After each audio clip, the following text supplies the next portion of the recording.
And welcome to the Boycott Meat Coalition. We've got some breaking news to tell you about. There's so much going on. It's actually hard to keep up, but there was a protest just over the weekend. You're taking a look at it right here in downtown Los Angeles, protesting a football league's decision to partner with Farmer John.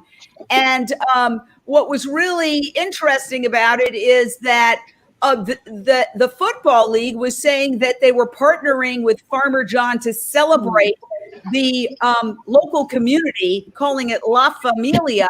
But the local community is suffering from COVID at Farmer John. So take it away, Ellen Dent and Cesar Acevedo. You were the ones at the protest. What happened, and what's the point that you were trying to make? We want the LAFC to end their partnership with Farmer John because that slaughterhouse has over 250 cases of COVID-19 amongst its employees, and it's posing a health risk to the public. And we're out there with Slaughter Free LA. It's our second time being out there, and we just want them to break ties, before it really solidifies, due to the fact that these workers, not only are they in danger by being inside the factory, but then they take some take local transit or might stop by their local restaurant on the way home, or even to go home to their families, and it's getting exposed into the surrounding cities as well. So let me ask you, and we're going to bring in one more guest. There we go. Renee King-Sonnen of the Rowdy Girl Sanctuary, which is a cattle ranch that turned into a vegan animal sanctuary. Joe Enriquez Henry, a forward Latino, you're the founder of Boycott Meat and the Boycott Meat movement in solidarity with workers who are suffering from COVID. What do you think of this partnership, LA football, with Smithfield? Farmer John, the local slaughterhouse, was set up before COVID erupted. But do you feel that, given that they say they're doing this partnership to celebrate La Familia and the local community, that given that the slaughterhouse, the Farmer John slaughterhouse, has become a major COVID hotbed in the pandemic, that this football league should reconsider its partnership? And by the way, the football league is invited on anytime. We would love to dialogue with them. Of course, I mean, this is an exploitation of the Latino community. The purpose of making huge profits by this meat processing house facility here. And there should not be any type of agreement between this sports organization and this slaughterhouse. For right now, the sole purpose is to make money. Workers are dying. Community are dying. We're working in that plant. Immigrants are dying at that many facilities across the country. So this is wrong. It's exploitive. It should not happen. And that's what our campaign's about. It's about end the exploitation of workers and the exploitation of the environment. Yeah, and I'm not exactly sure. I know that LA Times did a lot of reporting on this being a major COVID hotspot in Los Angeles. I don't know if anybody's died. I can't go that far. Obviously, in slaughterhouses across the country, which are all pretty much coast to coast and even internationally a vector of COVID-19, there have been deaths and tens of thousands of slaughterhouse workers getting the virus. But let me ask you this final question about this particular subject, because we've got quite a few. Ellen Dent and Cesar, are these protests going to continue? And have you gotten any response from the football club about your objections to their partnership with Farmer John in light of what's happening to the workers at the slaughterhouse, the fact that the union has complained about the situation and they represent the rank and file slaughterhouse workers who are overwhelmingly people of color, and the fact that the football league purports to want to celebrate that same exact community? We haven't gotten a response yet. We sent a letter to Tom Penn, who was the president, but he just stepped down on the 20th. And so the LA Times actually wrote an article about him stepping down after being there for 6 years. So now we're going to have to redirect our letter and possibly our petition. We also have a petition online with Slaughter Free LA, and that's in conjunction with Animal Alliance Network and LA Animal Save as well. So we haven't gotten a response back, but we are not going to stop being out there, and we're not going to stop having actions in order to bring this subject to the light. And Caesar, what about boycotts? I mean, we're talking about boycott meat here. Are you urging anybody to take action against the Football League itself, which is a soccer league, one of the big soccer leagues? We haven't really said to boycott them. You know, we had a flag out there supporting to show that we do support the team, but we just, would like them to separate from Farmer John. And there has been one fatality at the slaughterhouse. Okay.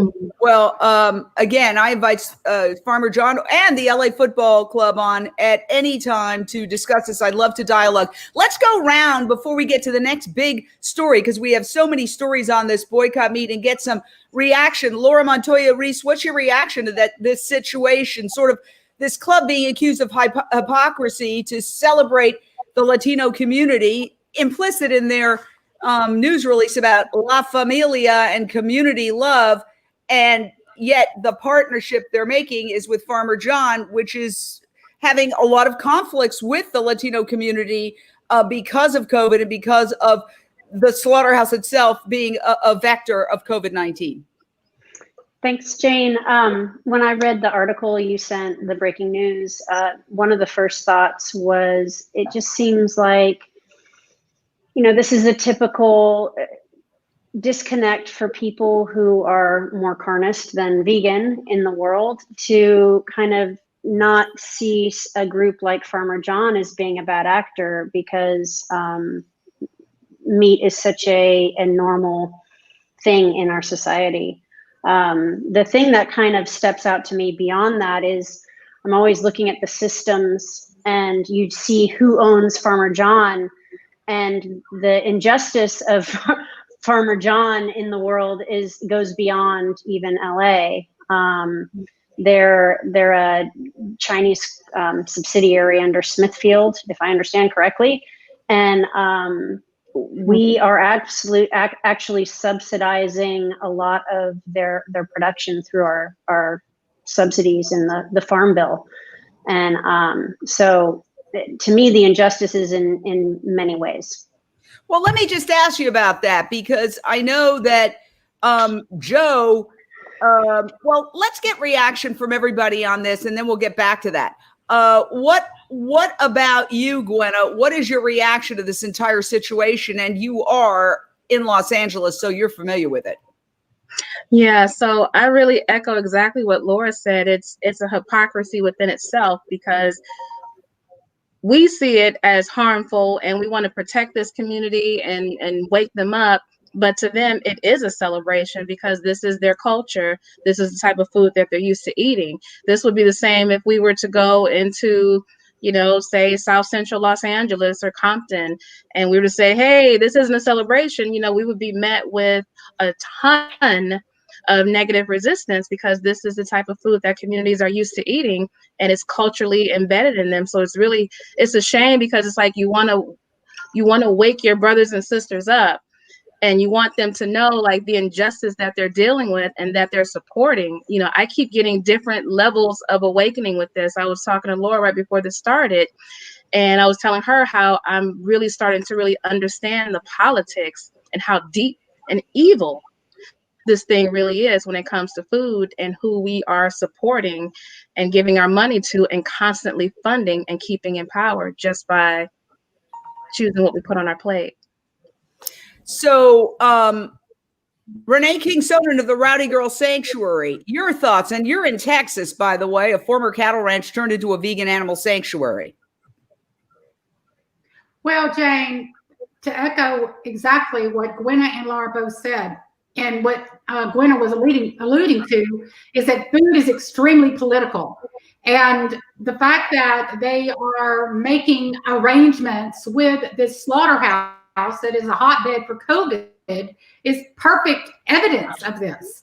And our entire system of animal agriculture, the bailouts, the subsidies, I mean, this is the problem. I saw a picture just a few days ago of President Trump wearing "Make Farmers Great Again," this hat with a green, language on it, "Make Farmers Great Again." And how are they making farmers great again? By animal ag subsidies and bailouts. If we're going to truly make farmers great again, then let's teach them how to plant food that isn't harming the animals, the planet, people. Let's teach them how to do something different. Maybe it's windmills. Maybe it's sustainable ways of getting electricity. There's all kind of ways for farmers to make money, other than animal cruelty. Now, you raised an important point, Laura and others who talked about, and you too, Renee, how this has become a political issue now. Trump's beef gambit is easy pickings for Biden and Harris. It's an article by Amanda Little that is all over the place. And it says, basically, I want to read some of it to you. It says, at a rally in Iowa last week, Vice President Mike Pence warned farmers and ranchers of a coming war on red meat. Senator Kamala Harris said she would change the dietary guidelines in this country to reduce the amount of red meat Americans can eat. We're not going to let Joe Biden and Kamala Harris cut America's meat. So now this has truly become a political issue. Laura Montoya Reese, because I know you work a lot in Washington with your lobbying group to get politicians to realize the connection between animal agriculture, climate change, human world hunger, human disease, etc. Do you see this becoming a major issue in the presidential election in the months that are left, with Kamala Harris saying basically reduce your meat consumption and the Republicans saying you're not going to take our meat away? Some have compared it to the war over coal. Thanks, Jane. I see it as an opportunity that is kind of like threading a needle. You got to be careful, but it's an opportunity to frame the conversation so that the main middle America can get behind what you're talking about. So as long as we're talking about the reality of the food system and that it is all about the system, and that we can take a lesson from coal, where the framing that came out of Senator Clinton was easy to use against her. The key thing is to talk about helping farmers. The key thing is to talk about, that's my son back there. The key thing is to talk about as the traditional industry of meat and dairy are flat to declining, what are we going to do to help the producers in that system get a lifeline to the growing industry, which is plant-based proteins? So when I was reading through that article, that was one of the themes they were talking about, is we would do well to talk about how the rise of plant-based proteins is something to aspire to, versus letting people create a conversation about a war over one particular food. You want to talk about the system. You want to talk about helping farmers be part of the global domination of the new economy, which has to be green if we're going to be surviving. So that means plant-based proteins. That doesn't mean anybody's outlawing meat. That means supporting farmers, and that means working together to be part of the solution. As long as we stick to that framing, then we are taking a lesson from what was tragic framing, in my opinion, with coal, where we could have taken the opportunity to talk about helping people devastated by that industry, communities devastated by the industry, to transcend it and help them create new industries that they could thrive in and not need government handouts, for example.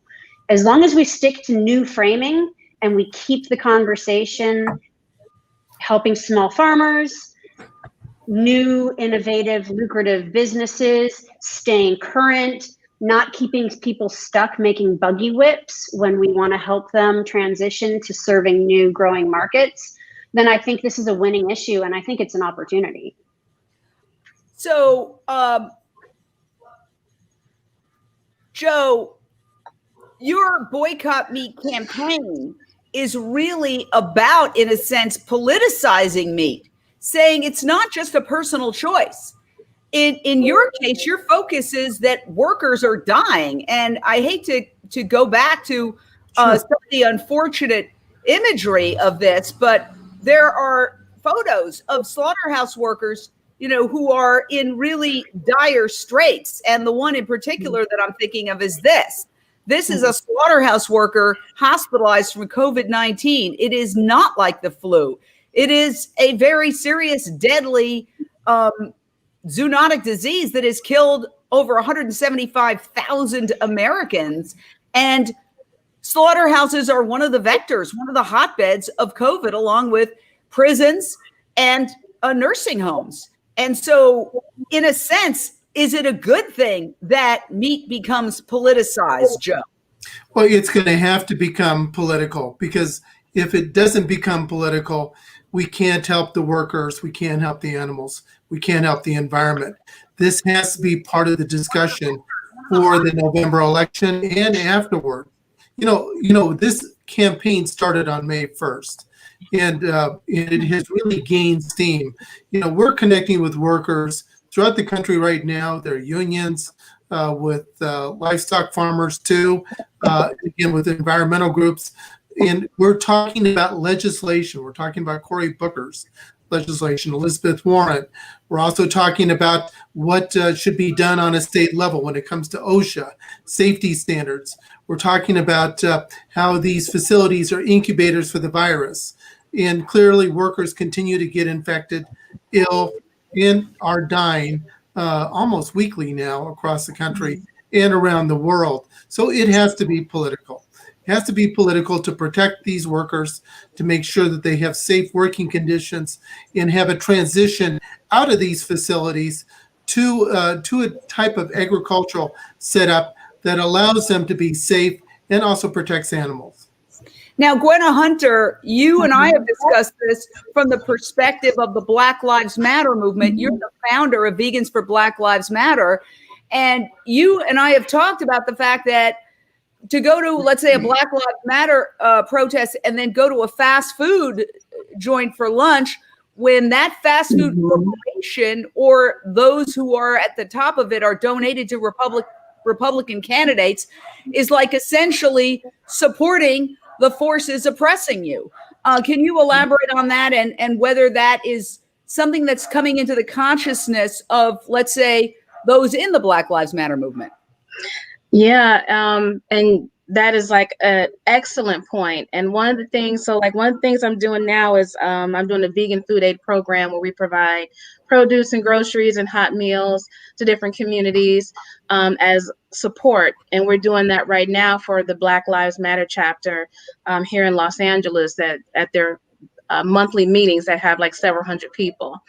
And the co-founder, Melina Abdullah, her major focus is on defunding the police and getting laws changed to protect people from brutality and from systemic racism within the police department and other organizations. And so one of the conversations that I'm looking to have with her as I, weasel my way on in a little bit deeper and deeper each time is to let her know the systemic racism within the food industry and within the fast food organizations, because that's her language. And so this is a conversation I plan on having with her like really, really soon. And I wanted to also elaborate as we were talking about like Kamala and Biden, campaigning for less meat. I couldn't help but to remember back in, I don't know if it was like the late 80s, early 90s, but I do remember this when Oprah spoke up about beef and how hard and harsh they came down on her. They almost, she almost had her whole entire life ruined and was getting death threats and things like that. So I expect they're going to be met with extreme resistance, especially with the current administration that's in office that loves to quote unquote dog whistle every time they don't get their way. Let me jump in and talk a little bit about that. Yes, Oprah had Howard Lyman, actually the fourth generation cattle rancher turned vegan activist, who actually was a man who convinced me to go vegan. I was a vegetarian. He went on Oprah. He revealed the secrets of the industry. She was sued by the Cattlemen's Association, and she won that lawsuit. And Michelle Obama, as you know, tried to talk about eating fruits and veggies. She started a vegetable garden in the White House, outside the White House. Suddenly it became let's move, because it would appear that the powers that be exerted their pressure and said, you know, you could talk about exercise, but don't talk about eating your fruits and veggies. So to that, I would add, let's face it, the Democratic candidates haven't been very good on this issue either. They all held a steak fry at the very same time that they were talking about climate change. So the Democrats have been very bad on this issue. The only, there's Tulsi Gabbard and Cory Booker were two of the presidential candidates who were vegan. And Cory Booker actually didn't want to talk about it because he felt it would hurt his chances. And when given an opportunity, he basically said, no, I don't want to encourage people to go vegan. I don't know if you remember that. Renee King Sonnen, as a former cattle rancher yourself, do you see it as a change now with COVID, with people dying in the slaughterhouses, with more information coming out about the impact of animal agriculture on climate change and on health, that sort of the dam has broken, where politicians like Cory Booker, Elizabeth Warren, Kamala Harris are now finally starting to even discuss this subject, and look at the pushback they're getting? Yes, exactly. I mean, the dam is breaking, but this is a big, big, big deal. It's kind of like pushing the Titanic around. This is happening. The awareness is upon us, but how fast is it going to happen? According to Dr. Sailesh Rao, who we all know and love, we don't have very long. I mean, animals are going extinct left and right because of animal agriculture. And I really do believe that people care. They just do not know how to step out and acknowledge the fact that they do. They've been so disillusioned by politicians, by their preachers, their churches, by schools, by their families, by tradition and culture. People are so disillusioned by, their own families that they can, it's just kind of like coming out when you're gay, or coming out and saying, I'm an alcoholic. There's such a stigma, to coming out and saying, that I'm vegan, even as a cattle rancher. I mean, I remember the day I was vegan, in my home. It upset everything my husband stood for. You just turned everything upside down. And when I started pushing out there on the air that I was trying to save these cows, the pushback I got from the industry, the pushback I still continue to get from like Beef Magazine or some of these other, magazines and folks that sometimes want to say stuff, about us transitioning, because frankly, they don't want to see the tides turn. The good old boys with the Stetson hats, the cowboy boots, the big leather belt buckles. I mean, we got to turn Texas. We turn Texas, the world will pay attention, which is why I put so much focus and energy, on the state of Texas. I believe if we can get Texas to change, to turn, that we will begin to make a lot of headway with our ranchers. Well, let's look at some good news. I just, as we were talking, got a notification that vegan leather is expected to reach 90 billion, 89.6 billion by 2025. Tesla, the hottest stock on the planet right now, uses all vegan leather. So I think that it's just like anything else, even a stock or any kind of trajectory. It's never straight up. It's always up and down and up and down. But the general arc is toward veganism. When you think about the hottest automotive company in the world now, doesn't use leather in its cars. I mean, there's something right there. Ellen Dent and Cesar Acevedo. Yeah, that would be an amazing partnership to, partner with Tesla or one of these cutting edge companies that, is, rising along with veganism. And Boycott and Meat is awesome. People they have three chances every day to boycott, 3 meals at least, from, just a general perspective. And there's so many different forms of plant-based leather and, recyclable materials. It's just endless, and we are using all the resources on this planet, and this is our only planet. And hopefully people wake up before it's too late, Well, that's the thing, Joe Henry Enriquez, or Joe Enriquez Henry, as I also call you. Right, whatever way. Yes. We're running out of time. The clock is ticking. In fact, we did a documentary called Countdown to Year Zero, which is streaming on Amazon Prime, which talks about the fact that this is not something we can pursue casually. It's urgent. It's an urgent matter, because we will literally hit a point of no return with the environment if we continue to allow it to be destroyed. California is on fire. The Amazon is on fire. And animal agriculture is at the heart of that, because it's the reason why the forests are being wiped out. And when you wipe out the forest, you wipe out the ability of the planet to absorb carbon, because trees absorb carbon and bring the temperature down. So we have a situation where it's hitting 130 degrees and setting temperature records. People are not necessarily making the connection. You're in Iowa, so we've got really an incredible panoply here of people. We've got Texas, we've got Los Angeles. Where are you, Laura? I'm in Los Gatos, California, right in the middle of the fires. Okay, so you're in California, but you're in Iowa. Joe, let's be honest. There's resistance even among the people who are against the meat industry because of how the meat industry has handled the COVID situation, and the fact that the slaughterhouses are vectors of COVID, and it's creating a lot of heartache and anguish and tragedy for people. And yet they still don't want to give up their meat.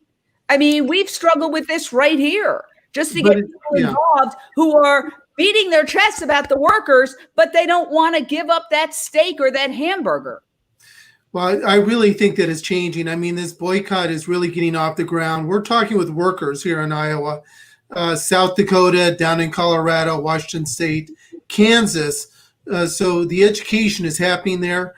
Clearly, young people understand this more than meat eaters who've been eating meat for decades. But it's gaining ground, Jane. We are moving forward. This campaign started in May. Meatless May Mondays was what it started out at. And we heard a lot of people back then wanting to jump on board. So it's going to go on. We're going to do the education. We're going to get out there. We know that there's going to be ongoing protests. We applaud the efforts of the LA group. Thank you very much. And we're going to see more effort in the Midwest, down to Colorado and across the country. So it's going to happen, but this is going to be a long fight. All these boycotts are what it takes to make things happen. Boycotts were used during the civil rights movement. They were used during fighting apartheid in South Africa. It has been used in any major union struggle. So this will be effective. It's going to take time, though. So let me ask the roundtable.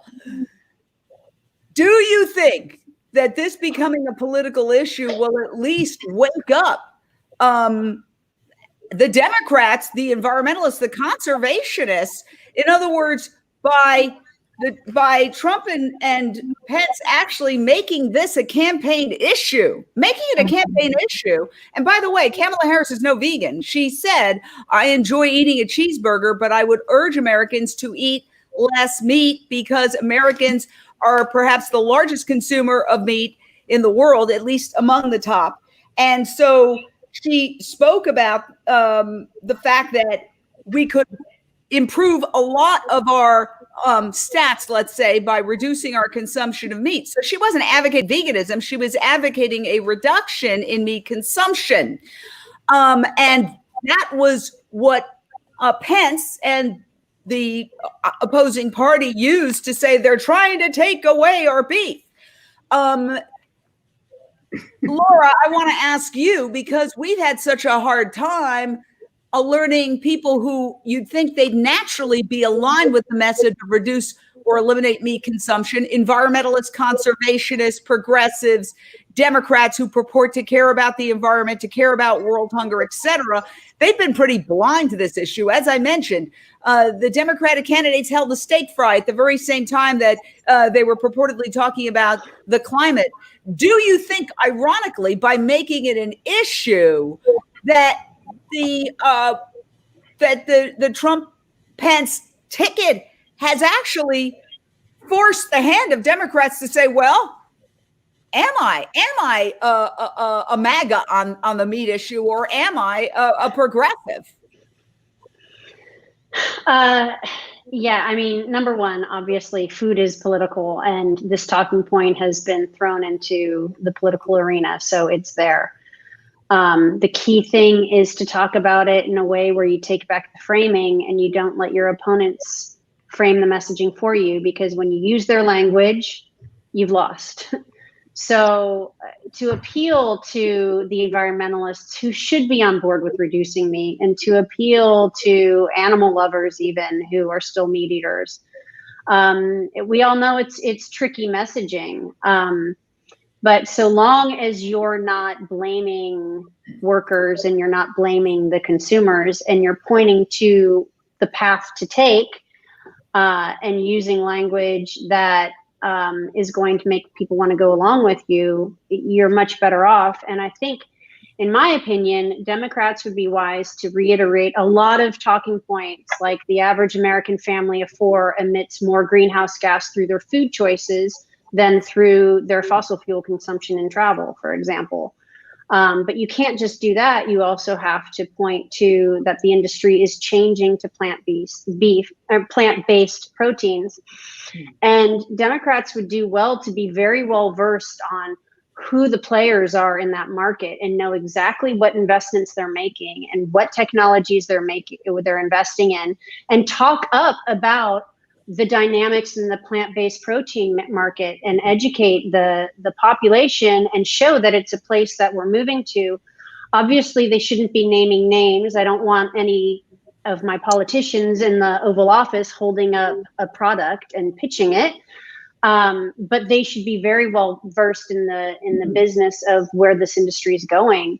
And then people can come along and say, yeah, we want to be a part of that. And I think about what the founder of Impossible Foods was saying about how he was at a climate conference and they had just reviewed animal ag and how terrible it was. Everybody was talking about it. And then they went out to lunch, and half the environmentalist scientists ordered burgers. And he realized, I need to give them an alternative. Like, we need a path that people can take even when they get it. Yeah, so well, between the framing and between the path, you need to make. I was at a conference in Las Vegas where I was supposed to speak about the environment, and because it was held at a casino, everybody went down to the main dining room, and I saw that everybody around me, the entire environmental conference, they were eating ribs and they were eating steak. And then when they found out what my talk was going to be about, they boycotted it. And then the woman who was in charge of the entire conference came up to me and said, literally, this is a quote, "Be soft. They're meat eaters." Right. And I don't want to come off like I'm saying be soft, but I do want, I want us to think about the framing and the language and the words we use. Yes, I'm not saying you were saying that. That was said to me as I spoke to a pretty much empty room, because word got out pretty quickly about what I was going to talk about. And then it was really it was a horror show, but it really highlighted how much work we still have to do. Then on the bright side, this article, which we're talking about today, which is Trump's beef gambit is easy pickings for Biden and Harris, which is all over the place. And I think, in fact, that we should invite the author of the article to join one of these, because more and more, I'm starting to see news articles that sound that they were written by an animal activist, but they're just written by people who do their research. So she points out Biden and Harris may not have to remind voters that the conventional meat industry is archaic and inefficient. 1 billion pounds of meat were destroyed in the second quarter of 2020 because of supply chain disruptions during the pandemic, which prevent them from being processed. So the COVID-19 outbreak has highlighted longstanding problems in meat production, from the unethical treatment of animals in slaughterhouses to unsafe conditions for workers at processing plants. Gwenna Hunter, when you hear a mainstream journalist talking like that, does that give you hope? Yeah, but also to be realistic, just from what I see in this world and on this planet, the majority of people are still hardcore meat eaters. And I want to be optimistic, but the way I see it, I kind of feel like with this campaign with Kamala and Biden, I feel like they're going to rally on his side with that. Like, if he creates a campaign that's saying, hey, they want to take your meat away, they want to do this. I don't know. Again, I want to be optimistic, but it feels like it's going to be a really unfair fight. Well, I think you're raising an important point, and that's why I think Laura said whoever frames the debate wins the debate. The truth is, Joe, and we'll get back to this essential dilemma, is that people are hooked on meat and dairy in the form of fast food, which is addictive. It's packed with sugar, salt, and fat. Those are ingredients that we are biologically pre-programmed to crave to get us through times of famine. But instead of times of famine, it's creating 2/3 of Americans are overweight or obese.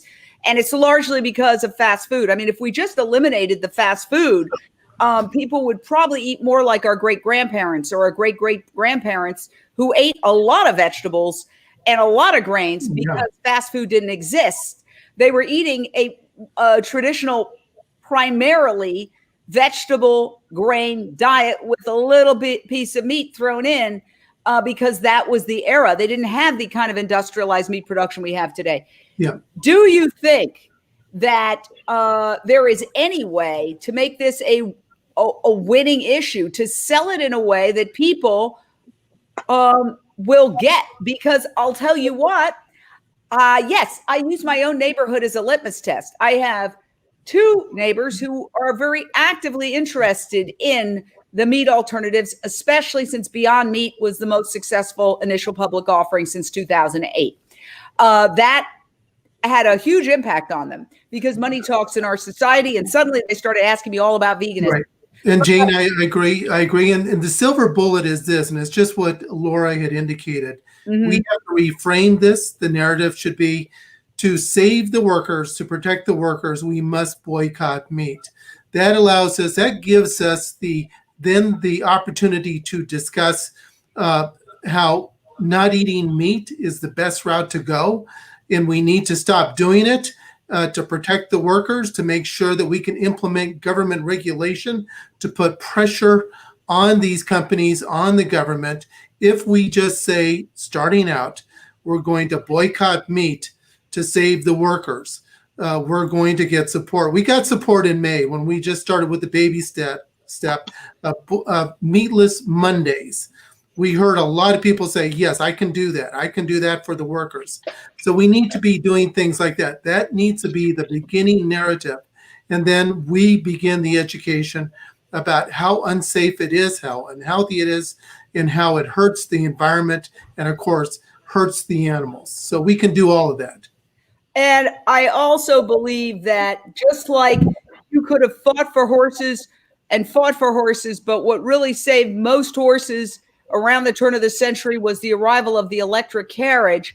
These new vegan products, I just got another breaking news bulletin, Just Eat Just Eyes IPO. So the Just Mayo, the Just Egg, is considering going public. If you put that into the equation along with the Beyond Meat burgers and the Impossible burgers, you now have a way for people, if they pick that at Costco or whatever they're buying, if they pick that alternative, they can still have their meat experience, their egg experience without the cholesterol and without all the ill effects to the environment. So I think it's going to be sort of a combination of boycott meat because of what's happening to the workers, what's happening to the environment, your own health.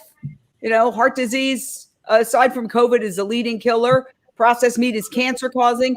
Plus, look at the workers dying. Do you support, you think somebody should die so you can have a chicken wing? Plus, look at all these alternatives. And these alternatives now are going mainstream where they're actually respected because they're making money. I didn't make the rules.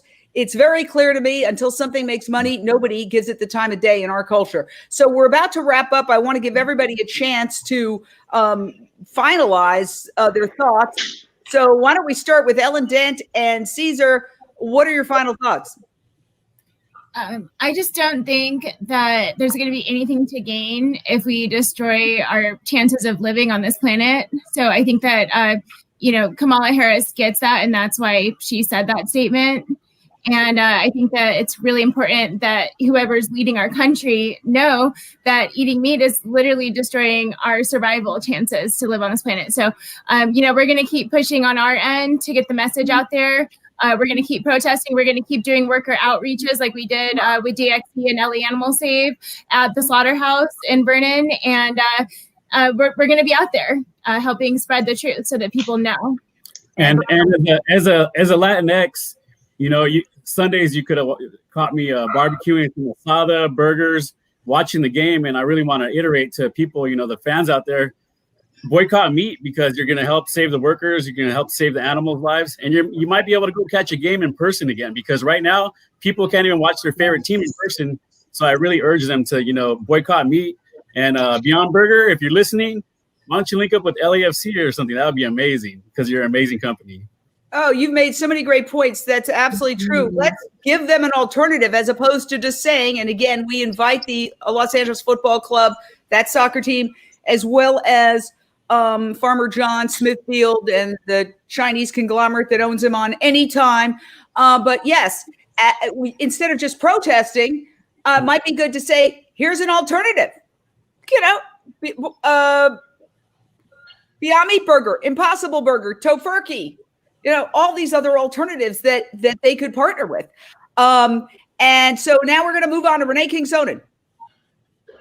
Yeah, I just want to say out loud, the whole boycott meat idea, the way that Joe just continues to emphasize that we need to boycott meat, that by and large, just telling people, putting that out there, doing the hashtag boycott meat, supporting organizations like Agriculture Fairness Alliance that's really pushing hard to, get legislation turned into a bill to help our farmers transition so that there's choices in the White House. I mean, right now, we need to make sure that we are supporting these main causes, media outlets like Jane Unchained that are tireless, all of the correspondents you have all over the world, that are just tirelessly putting this information out there. And I just am so happy to just be doing whatever part that I can out here in Texas to boycott meat. And I'm going to make a commitment today to start using that hashtag from now on every single one of my posts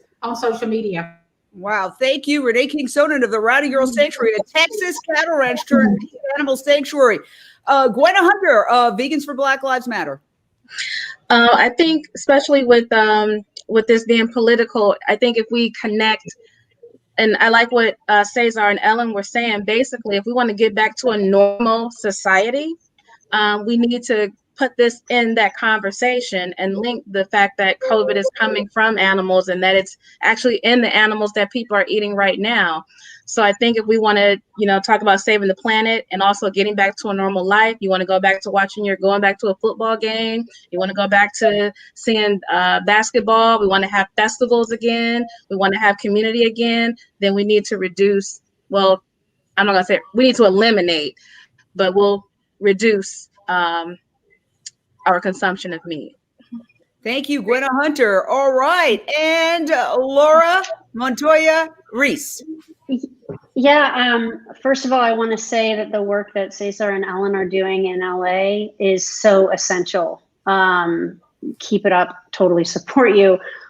We need to make people know what's going on. And Joe, boycott meat for the workers. Anyone who cares about workers needs to know that this is a method of supporting workers. So I think that message is so on point, and we totally support it at AFA.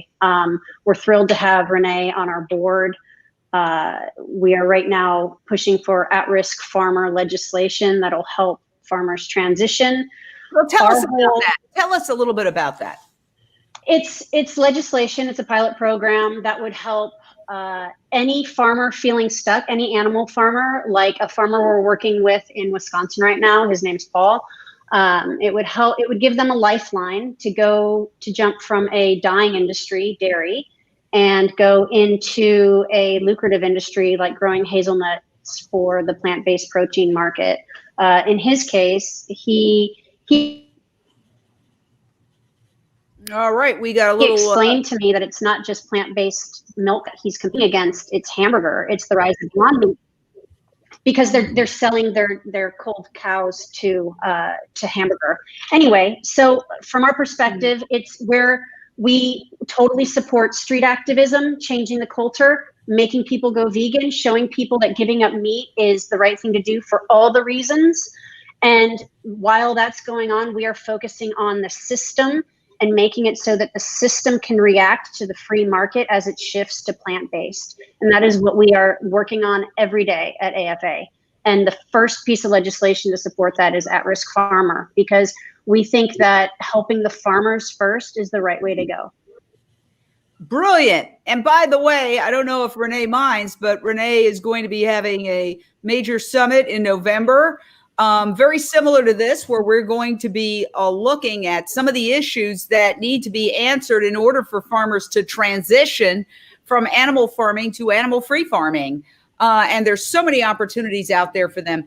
And getting back to this article, honestly, the article talks about this. The article it quotes Ethan Brown of Beyond Meat saying, alternative meats can propel a revolution in American agriculture. Dried peas, which are used a lot in vegan products, were planted on more than 1 million acres in 7 states, a 30% increase over 2008. So the change is happening. And so it's like a wave. We've got to catch that wave and really keep the momentum going. So I hope everybody keeps an eye out for the Renee King Sonen's November event, that we're going to be discussing all this in depth with some of the big folks in the industry, and I hope some of you take part. Okay, Joe, I'm going to give you the last word, since you're the founder of the Meat Boycott. Please go to boycottmeat.com for more information. We are updating the website weekly now. We have all the supportive coalition members on the website. We're getting those URL links on. We have information there where you can download posters. We're going to have t-shirts that we're going to be promoting too. Please make a donation, but please go to the website. We're also on TikTok now, along with all the other social media platforms. Thank you. All right. Well, I hope everybody enjoyed this conversation. Please share this out. Whoever sees it, when the light bulb goes on and you realize, oh my gosh, I don't want somebody to die for me to have a chicken wing or a piece of bacon. And I don't even want animals to die for me to have a piece of bacon when I can have fake and bacon. There's so many products out there. Tabitha Brown, who's a social media star, she did coconut bacon, and it went viral. It's gotten something like 20 million views. Planning on trying it this afternoon. I got some carrots, so I could try to imitate that. But there, we can have fun too. This isn't about sacrificing. I think that's one of the key points that I would like to emphasize is that through our show, New Day, New Chef, which is on Amazon Prime, it's a vegan cooking show. We emphasize that this is a fun transition. It's not a sacrifice for anybody. It's actually the most fun way to cook because there's so much more versatility. We only kill about 5 animals or 6 animals, pigs and cows and chickens and turkeys. And yet there's tens of thousands of fruits and vegetables. So that's another thing I think we need to explain to people. It's like a very fun lifestyle. It's not a dreary lifestyle where you're just eating grass. And of course, that's what the other side would like to make it look like. But it's actually the great way to cook. I know you, Joe, have been because you're boycotting meat, and you're looking really good, by the way, Joe. Every time I see you, every week I see you now you're boycotting meat, you look better and better. I know you've been having a lot of fun in the kitchen. So I think that's also important. I think as opposed to scolding people, the attraction of this lifestyle that is so much healthier and fun, and you have a better chance of surviving COVID. God forbid you get it. You have better health stats. Your cholesterol goes down. Your many stats improve, and you can also have a lot of fun in the kitchen. In fact, I'm doing a lot of cooking myself at home now. I used to just go to restaurants, and I'm trying to eat really healthy and clean. Having fresh vegetables and fruits delivered to me from Northern California every week, and trying to eat those first and staying away from the processed foods. Although I will have a Beyond Meat burger every so often. Anyway, thank you all so much for joining us. Spread the boycott meat message, and we will see you here next week on the Boycott Meat Roundtable. Thank you very much. Thank you, Brian. Good seeing everyone. Yeah, Good seeing you too.